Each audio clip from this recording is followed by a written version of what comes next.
नमस्कार प्रशिक्षुओं।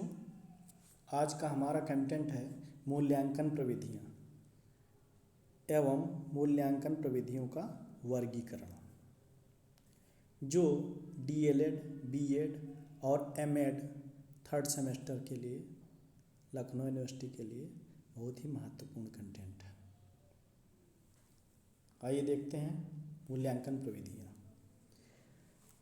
मूल्यांकन प्रविधियाँ परंपरागत परीक्षाओं से ज्ञानात्मक, भावात्मक और क्रियात्मक उद्देश्यों का मापन आसान नहीं है। परंपरागत मूल्यांकन द्वारा मात्र ज्ञानात्मक उद्देश्यों का मापन किया जाता था। मूल्यांकन प्रक्रिया के क्षेत्र अत्यधिक व्यापक होते हैं। इसमें अनेक प्रकार की प्रविधियों का प्रयोग किया जाता है, जिससे कि गुणात्मक मूल्यांकन किया जा सके। इसके लिए 3 मुख्य बिंदु हैं: ज्ञान, भाव और क्रिया। ज्ञान, बोध और मनोपक्षीय पक्ष, यानी ज्ञान, बोध और कार्य, 3 बिंदुओं के द्वारा इसको विभाजित किया जा सकता है। ज्ञानात्मक उद्देश्यों के मूल्यांकन के लिए मौखिक परीक्षा, लिखित परीक्षा, निबंधात्मक परीक्षाएं, वस्तुनिष्ठ परीक्षाएं, प्रयोगात्मक परीक्षाएं उपयोग में लाई जाती हैं और निरीक्षण विधि भी उपयोगी होती है। भावात्मक उद्देश्यों के लिए अभिरुचि टेस्ट या सूची, एटीट्यूड स्केल, रेटिंग स्केल, मूल्य परीक्षा, वैल्यूज टेस्ट आदि का प्रयोग किया जाता है। निबंधात्मक परीक्षाएं भी आंशिक रूप से प्रयोग की जा सकती हैं। क्रियात्मक उद्देश्य के मूल्यांकन के लिए, जांच के लिए, निष्कर्ष निकालने के लिए हम क्या करते हैं? प्रयोगात्मक परीक्षाएं कराते हैं। ये बहुत महत्वपूर्ण होती है, उपयोगी होती है। इस प्रविधि में छात्रों को कुछ क्रियाएं करनी पड़ती हैं और उनके कौशल का मूल्यांकन किया जाता है। इसके लिए लैब का होना आवश्यक होता है, जहाँ पर उपकरण और आवश्यक सामग्री आदि यथोचित रूप से रखी जाती हैं। यानी जब हम गुणात्मक मूल्यांकन जो कहेंगे तो गुणात्मक ही होता है। सामान्य तौर पर यह अर्थ लगाया जाता है। मूल्यांकन माने पूरी तरह से मूल्यांकन कर लेना। तो उसके जो पक्ष हैं, ज्ञानात्मक, भावात्मक और क्रियात्मक, तीनों का मूल्यांकन करने के लिए हम क्या करते हैं? लिखित परीक्षा कराते हैं, मौखिक परीक्षा कराते हैं और प्रैक्टिकल यानी प्रयोगात्मक भी हम रूप से उसको चेक करते हैं, जांचते हैं, तब हमारा मूल्यांकन संपूर्ण होता है। अब मूल्यांकन के मानदंड, यानी मूल्यांकन करने के लिए कौन कौन से मानदंड होने चाहिए, इसके बारे में हमें चर्चा करनी चाहिए और ये महत्वपूर्ण है। वह क्रियाएं, वह बीमाएं, वह आयाम जिसका मूल्यांकन में होना नितांत आवश्यक हो, उसे ही हम किसी कार्य का मानदंड कहेंगे। ये परिभाषित हमने किया है ऐसे। अब मूल्यांकन का मानदंड जो है, मूल्यांकन में मानदंड परीक्षा का विशेष महत्व है, उसको विशेष महत्व दिया जाता है। इसकी 3 मुख्य विशेषताएं हैं: समुचितता, दूसरा प्रभावशीलता, तीसरा व्यवहारिकता। समुचितता माने होता है एप्रोप्रिएटनेस, यानी मानदंड परीक्षा समुचित मानी जाती है क्योंकि इसमें उद्देश्यों का विशेष महत्व दिया जाता है। परीक्षा के प्रश्न विभिन्न उद्देश्यों की प्राप्ति का मापन करते हैं। परीक्षा के जो होते हैं प्रश्न बनाए जाते हैं, टूल्स कहा जाता है उसे, और वो विशिष्ट उद्देश्यों की प्राप्ति के लिए बनाए जाते हैं और उन्हीं का मापन करते हैं। इसी को कहते हैं समुचितता। कोई भी बिंदु छूटने न पाए, इसीलिए पहले रचित प्रश्नावली तैयार की जाती है। वो एक प्रकार का टूल होता है।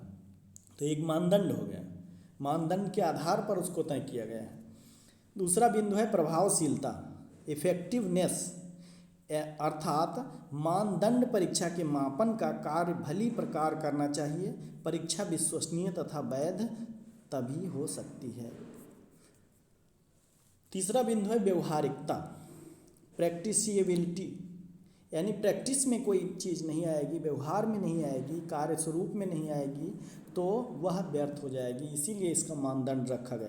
मानदंड परीक्षा का प्रशासन सरल होना चाहिए, अंकन भी सरल होना चाहिए, जैसे नंबर देना हो तो ठीक से हम दे सकें, जब सरल नहीं होगा तो कठिन हो जाएगा, तो हम नहीं दे पाएंगे। परीक्षा छात्रों तथा शिक्षकों को मान्य होना चाहिए। ऐसी परीक्षा होनी चाहिए व्यवहार में कि परीक्षक भी इसको एक्सेप्ट करे और परीक्षार्थी भी करे, ठीक है। और जिस उद्देश्य के लिए किया जा रहा है उस उद्देश्य का मापन भी संभव हो। नेक्स्ट हम देखते हैं मूल्यांकन की प्रविधियों। मूल्यांकन की प्रविधियों का वर्गीकरण करें तो हम देखेंगे कि दो प्रकार के मूल्यांकन प्रविधियां मुख्य रूप से हैं। कौन कौन सी हैं? एक परिमाणात्मक परीक्षाएं या प्रविधियां और दूसरा है गुणात्मक परीक्षाएं या प्रविधियां। विद्यालयों में प्रयोग की जाने वाली प्रविधियों को मुख्य रूप से दो भागों में बांटा जाता है, इसी को दूसरे शब्दों में कहें तो, और वो इस प्रकार है। परिमाणात्मक माने जिसमें परिमाण माने मात्रा तय हो, वैसी परीक्षाएं, वैसी प्रविधि, ठीक। इसको ए कहा गया है, और बी में गुणात्मक प्रविधियां या परीक्षाएं। अब हम देखते हैं कि गुणात्मक और मात्रात्मक में कौन कौन सी परीक्षाएं शामिल की गई हैं जो हमारे ज्ञान, बोध और स्मृति के लिए महत्वपूर्ण है। तो परिमाणात्मक पहले देखते हैं। परिमाणात्मक में हमारी क्या होती है? परिमाणात्मक परीक्षाओं को हम यदि देखें तो मूल्यांकन में इस प्रकार की प्रविधियां अत्यंत उपयोगी होती हैं, विश्वसनीय होती हैं और वैध होती हैं। और ये 3 प्रकार की होती हैं। कौन कौन सी? पहला है मौखिक। इसमें मौखिक प्रश्न होते हैं, वाद विवाद होता है, प्रतियोगिता और नाटक आदि का प्रयोग किया जाता है, और जिससे मौखिक रूप से उसका अंकन किया जाता है, क्योंकि ये परिमाणात्मक है। दूसरा है लिखित परीक्षा। ऐसी परीक्षाएं जिनका उत्तर विद्यार्थी लिख कर देता है। ये 2 प्रकार की होती हैं, एक वस्तुनिष्ठ और दूसरा निबंधात्मक। वस्तुनिष्ठ में क्या होता है कि आत्मनिष्ठता का अभाव रहता है, और निबंधात्मक में आत्मनिष्ठता की भरमार रहती है, ऐसा कह सकते हैं। प्रयोगात्मक परीक्षाएं। प्रयोगात्मक परीक्षाएं इस प्रकार की परीक्षा में छात्रों को कोई निर्धारित कार्य पूरा करना होता है। विज्ञान, गणित, भूगोल, गृह विज्ञान, कला, क्राफ्ट, काष्ठशिल्प आदि विषयों में इसका उपयोग होता है, तकनीकी में इसका उपयोग होता है। अब हम गुणात्मक परीक्षाओं की चर्चा करेंगे या प्रविधियां। हाँ, मूल्यांकन की गुणात्मक प्रविधियां। गुणात्मक प्रविधियां जो होती हैं, विद्यालय में गुणात्मक परीक्षाओं का उपयोग आंतरिक मूल्यांकन हेतु किया जाता है। यह सामान्यतः 5 प्रकार की होती हैं, यानी इसके 5 रूप हैं। 5 तरीके से हम गुणात्मक मूल्यांकन एक छात्र का, विद्यार्थी का, बालक का, प्रशिक्षु का कर सकते हैं। जिसमें पहला है संचयी आलेख। संचयी आलेख क्या होता है? विद्यालय में प्रत्येक छात्र के संबंध में सूचनाओं को क्रमबद्ध रूप से व्यवस्थित कर लिया जाता है। इसमें शैक्षिक प्रगति, मासिक परीक्षा फल, उपस्थिति, योग्यता तथा अन्य क्रियाओं का आलेख प्रस्तुत होता है या शामिल किया जाता है। छात्र की प्रगति तथा कमजोरियों को जानने के लिए अभिभावक, शिक्षकों तथा प्रधानाचार्य हेतु यह अभिलेख प्राप्त करता है, और जो अत्यंत उपयोगी होता है। यानी कि जो आपकी अटेंडेंस है, जो आपका परीक्षा फल है, जो मासिक टेस्ट हैं, जो शैक्षिक रूप से आपने क्रियाकलाप, एक्टिविटी आदि में भाग लिया है, ये सब अभिलेख जो होते हैं, जब छुट्टी लिया है, जब जो भी डेटा आपने दिया है या जो भी कार्य व्यवहार में आप लाए हैं, उसको हमने इकट्ठा करके रखा है।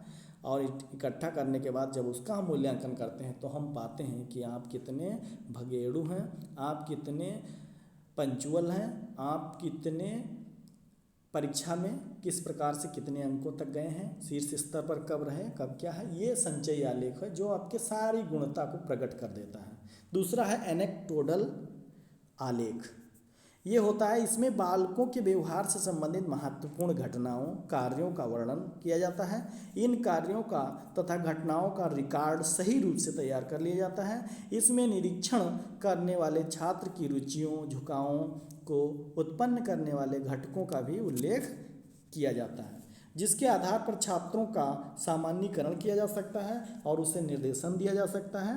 इस प्रकार से यह गुणात्मक मूल्यांकन के लिए एक प्रविधि के रूप में प्रयोग किया जा सकता है। अगला है निरीक्षण, ऑब्जर्वेशन जिसको कहते हैं। इसका प्रयोग छोटे बालकों के मूल्यांकन के लिए किया जाता है, क्योंकि माना जाता है कि छोटे बालकों की अन्य कोई परीक्षा नहीं कराई जा सकती और बच्चों के व्यवहार में वास्तविकता होती है। जिसके निरीक्षण द्वारा उसका मूल्यांकन गुणात्मक रूप से किया जा सकता है। उच्च कक्षाओं में छात्र स्वनिरीक्षण आत्मावलोकन के द्वारा ही इसका प्रयोग करते हैं।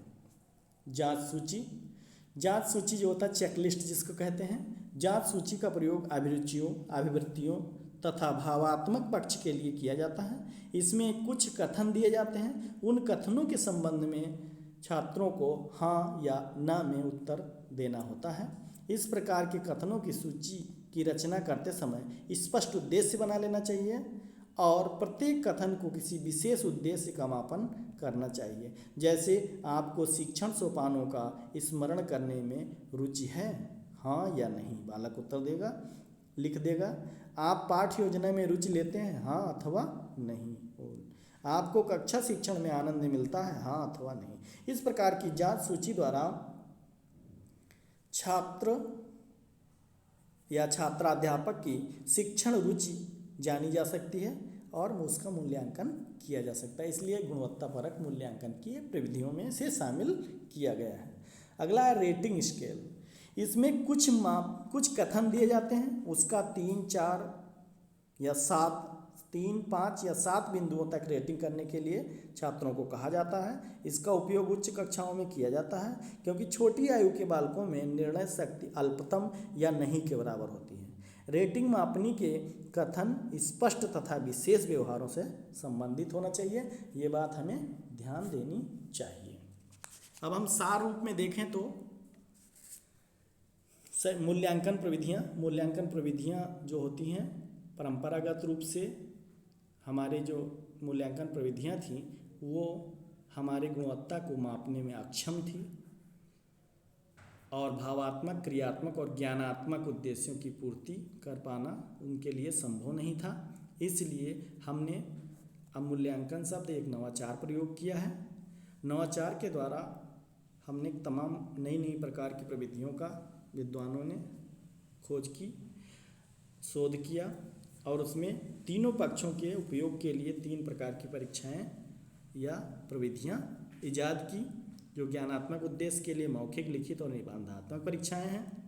भावात्मक के लिए अभिरुचि टेस्ट, सूची और रेटिंग स्केल, मूल्य परीक्षा आदि को शामिल किया गया है। क्रियात्मक के लिए प्रैक्टिकल आदि, कौशल आधारित मूल्यांकन शामिल हुआ है। मानदंड के लिए 3 बिंदु हैं, समुचितता, प्रभावशीलता और व्यवहारिकता, यानी मानदंड होने चाहिए मूल्यांकन प्रविधि के जो 3 मुख्य हैं। ये न होगा तो सब व्यर्थ है। मूल्यांकन मानदंड वह विमाएँ या आयाम है जिसका मूल्यांकन में होना नितांत आवश्यक है। मूल्यांकन का वर्गीकरण करें तो 2 प्रकार से कर सकते हैं, एक परिमाणात्मक परीक्षाएं या प्रविधियां, दूसरा गुणात्मक परीक्षाएं या प्रविधियां। परिमाणात्मक परीक्षाओं में 3 प्रकार की परीक्षाएं हम शामिल करते हैं, एक मौखिक, लिखित और प्रयोगात्मक। गुणात्मक में हम संचयी आलेख, एनेक्डोटल आलेख और निरीक्षण, जांच सूची तथा रेटिंग स्केल को शामिल किया गया है। धन्यवाद।